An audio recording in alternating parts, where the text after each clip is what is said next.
Hey guys, my name is Jamie. If you know me, I work at a Vitality Wellness Center in the UFC gym in Pinellas Park.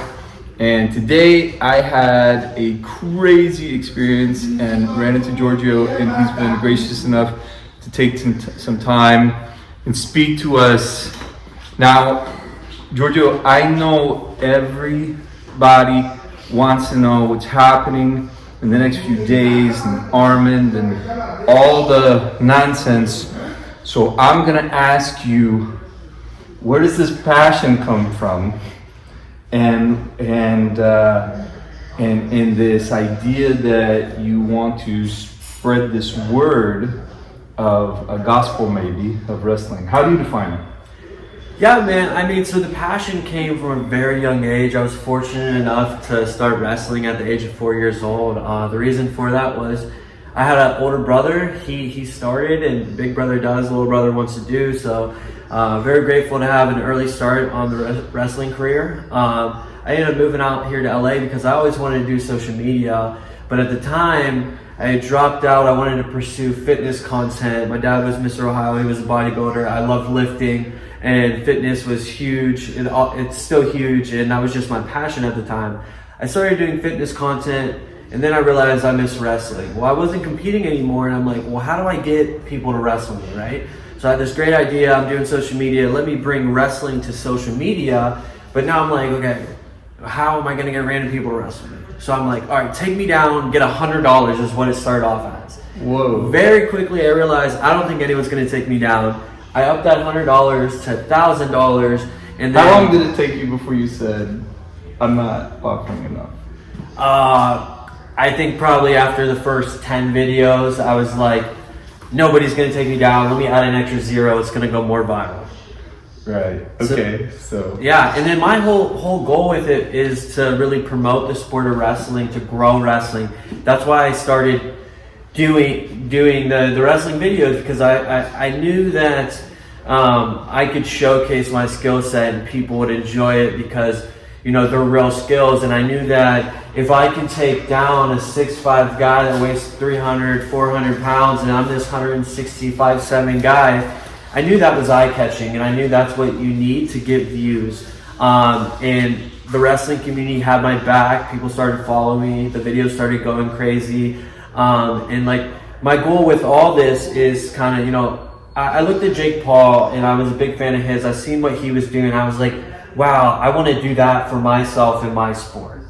And if you look at what I have now done, I'm still making it happen. I'm not done. I'm just getting started. But the way it's going, I am creating that. I am the Jake Paul of wrestling, you can say. And so I think I'm doing all right. You know, I got a lot more to do, but that's kind of my business module was his business module. You know, just in my own element. So from the time of conception to this point of a step, of a new plateau, you've climbed something here, and then there's much more to go. How long did it take for that one, for this particular evolutionary step? Yeah, so I started doing the wrestling content probably about 2.5 years ago. It took a little while. I actually lost when I started doing the wrestling videos at first. I was actually losing followers. And then because I was fitness, right? So all my fitness followers were like, oh, this guy's not doing fitness content anymore. Like, what is this, right?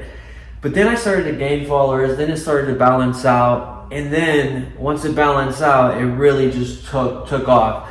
That took probably about 2 months to gain good traction to where I knew, okay, I can continue doing this and people are going to support me and I will gain followers. So, next question. So you're not an Olympian. What is your highest accolade, and how did it translate to the confidence that you could successfully take down Arman and he has one push-up? Yeah, so my highest accolades was, you know, I'm Ohio state champ in Greco freestyle and folk style. I won Ironman, which is the toughest high school wrestling tournament in the country, beat multiple #1 ranked guys. My confidence comes from the work I put in and knowing what I'm capable of, my skill set. The only reason that I didn't continue to compete in college was because of injuries, which I don't talk about. This is probably the first time that I'm saying that.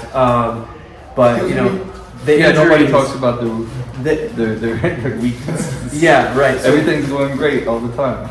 right. So I mean, that's just as an athlete. Every athlete has injuries, right? Yeah. But mine were pretty bad, and it was just hard to compete because of college. I didn't really get the time to heal. They didn't give me time off. You know, it was like, it's just the way college wrestling is, you know? So for me, I took a step out, moved back home. I was the high school coach, coaching my little brother on the high school team. It was always a dream of mine. I coached him his junior year. And then I had to make a selfish decision for myself to move out here. I didn't get to coach him his senior year, but I felt like I needed to get my career started. I coached him his junior year. I was happy I did that. Tough decision to stay or go senior year, but I was like, I got to get my career started, you know? So then I moved out here and I started doing my thing, networking. I moved out here, drove all the way from Ohio, knew nobody, have no family, had no friends. And it was just put myself in the right scenarios to grow. So going to the gym where I know influencers go and forcing myself to network and talk to people, which when I first moved out here, I was very shy. You couldn't get me to speak. But I knew if I wanted to be successful that I had to do it. So I forced myself to do it. And I had to overcome that. That was something that was really hard for me to do. And I think a lot of other people can relate. I wasn't the most outgoing. I wasn't the most talkative. It was hard for me to talk to strangers. What actually helped me with that is my first job out here was LA Fitness. And my job was to go around, talk to people and get them to sign up for training. So I got hired to do that. So I had a lot of practice at talking to strangers. I remember my first day on the job, I'm like, oh my God, how am I going to do this? I think I talked to maybe one person the whole 8 hours. I was like so in my shell. And then once I started to do it, I was like, wow, it really isn't that bad. I can talk to people and it's going to be okay. Nothing's going to happen. Like, I shouldn't be scared. And then so I took that and I continued to run with that. And, you know, I made it a goal for myself. Even still now today, if I see anybody with a camera recording anywhere, I make it a point to go up to them, introduce myself, ask them what they're doing, because you never know who somebody is. And LA is a great place to meet people, and anybody with a camera, they're doing something somewhat similar to what I am, because I got a lot of cameras around me. So I'm curious, hey, what are you doing? You know, and that's how I build these relationships, connect with different people, and network. Well, now people know who you are.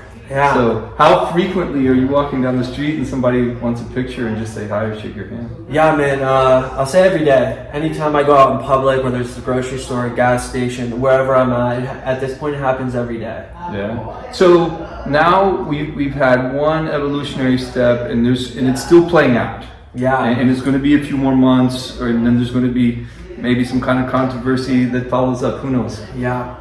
What's next beyond that? Do you envision something 2 years, 3 years, 5 years? Do you want to start an academy yourself? What's out there? You know, before RAF came to me, I was working on developing my own sport. It was going to be a takedown sport. And it was going to be my rule set, basically. A little bit different, but what it was going to be is it was going to be 3 1-minute rounds. First takedown wins the round.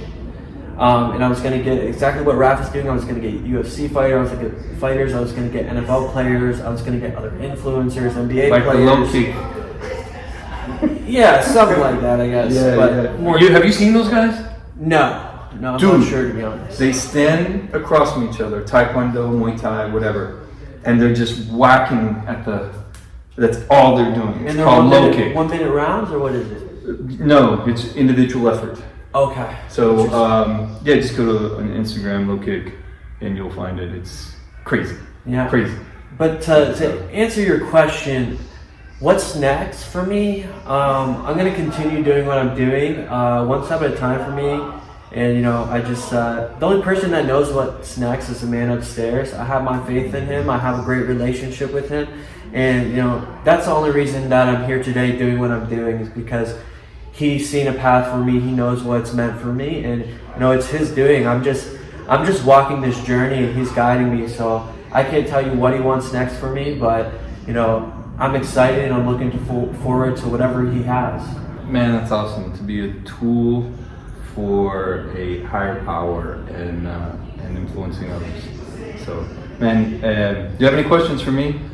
I want to know what you do. You told me a little bit about it, but I feel like all the athletes need to hear it from you while we're on here exactly how it works, because every athlete needs a guy like you in his corner.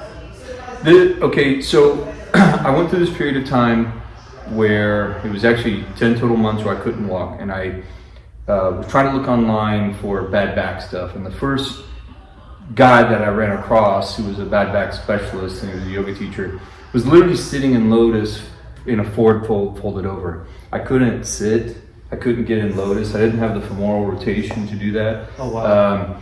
I was in pain. I was looking for something that could help me now. And as I started going to the physical therapist and understanding decompression of the spine and putting different things together with time, I developed a flat back system. It's one of a few positions you can get in that your spine is neutral and requires no effort, like we require to stand up right now. If you're laying flat on your back, that's not the equation. If you're in a dip position, it's not the equation. If you're in a dead hang position, that's not the equation. So I knew that these positions were also decompressing the spine and creating space for all the tissues to reset. And at some point I realized that with that space open, now the spine needs to learn how to work within those links. And now I would have stability and I could stand up vertical. I could have length in my spine while I'm vertical, rather than, 40% of your body weight is responsible for your lumbar. And it's being compressed depending on the core of your abdomen. So when I started putting all this together, everything is connected. Literally from the bottom of your skull all the way down to your hips, everything needs to be lengthened and stabilized. Your feet are the foundation that you stand on, going through the tibia and the fibia, through your knees, through your hips, then this is a platform. Your spine stands right on top of it. These shoulders need to know how to move. The wrists need mobility, the knees, the ankles, the wrist, the fingertips, everything you have to express some form of love and appreciation to them, and they love you back. And it gets rid of plantar fascia, I slept wrong, the paper clip when I bent over throughout my back, or the boxes on the weekend. It's just atrophy that every single person is experiencing if they don't bring some awareness and mindfulness to it. And it's really, if I have a mission, that's what it is to get people to understand this. They can help themselves. I don't care if you cut grass for a living. I don't care if you're a warehouse worker. I don't care if you're a desk worker. I don't care if you're the athlete. Paulo has a dedication to mobility and functional movement that he spends hours on. But he still is battling because he's using his muscles, so they want to tense back up. So he needs to challenge that edge. If you type 20 words a minute, you want to get to 30, you have to push. And so you have to find that edge and you have to challenge it on a regular basis. Otherwise, the atrophy is going to march towards you. Now, what would you say to some people that say, so my elbow's injured, so I don't want to move it, right? So that's actually incorrect. Like, you want to kind of... Yeah, move it. Okay. Otherwise, you're guarding, and it gets stuck like that. And there's certain people... I think this is a big misconception, because a lot of times when somebody hurts something, they tell them, don't move it, or, whatnot. So it's great to hear what you have to say, because sometimes in my mind, if I'm like, I hurt my wrist, it's like, okay, well, don't move my wrist. But actually, slowly... And we'll even put a brace on it sometimes to try to prevent that. And absolutely. So, you yourself can feel it. If you... I don't know what your routine is like, but I promise you, if whatever your warm-up, you began with a 20-minute walk, and then the warm-up, you would feel a difference in the warm-up. And so there's a different way of scaling this within your work. And then when your work is over. So now you've had a heavy sparring session, your body's really warm. That's a good time to take advantage of deep, tight stretches and those activations that we're talking about. From an athlete's perspective. From the average person, there's just things you can do every day. One of the questions I ask people often is how frequently are you getting up and down from the floor? And 9 times out of 10, the answer is never.